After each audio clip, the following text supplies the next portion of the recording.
Well, child trafficking is one of the fastest growing crimes in the world, and it's prevalent in Africa. Young women and children from Malawi are often transported to other African nations and to Europe and Asia and forced into domestic servitude or the commercial sex trade. VOA's Ndiho spoke with Malawi's leading human trafficking activists and has our report. The United Nations says human trafficking is a major problem in Africa, where young women and children are often transported abroad and forced into prostitution.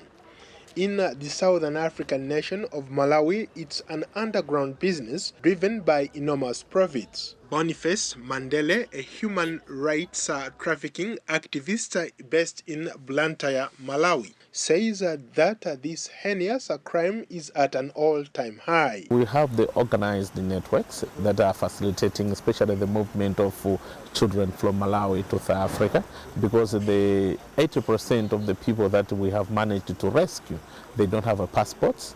They don't have money to travel to South Africa, meaning that some people they are organizing their passports. Mandele says that Malawi is a transit point for foreign victims and a destination country for men, women and children from Zambia, Mozambique, Tanzania and Zimbabwe, who are subjected to conditions of forced labor or commercial sex exploitation.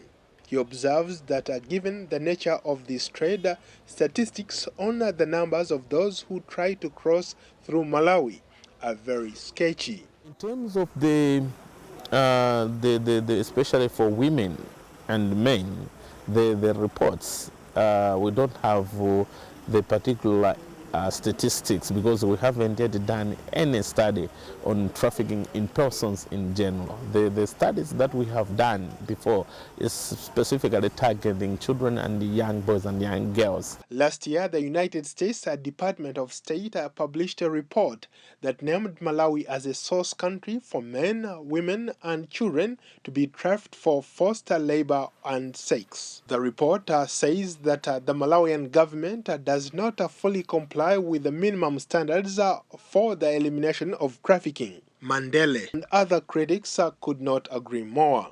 It has been a very big challenge in terms of prosecution. We have so many prosecutions that they have resulted into either dismissal of the case because lack of evidence or skills, especially for the magistrate as well as prosecutors, as well as the magistrate, but also because they don't have that particular piece of law which can comprehensively dealt with issues of trafficking in persons in Malawi. Voice of America reached out to Malawi government officials for comment, but our calls were not returned. However, the Malawian government maintains that it's making progress in its anti-trafficking law enforcement and prohibits all forms of trafficking through various laws.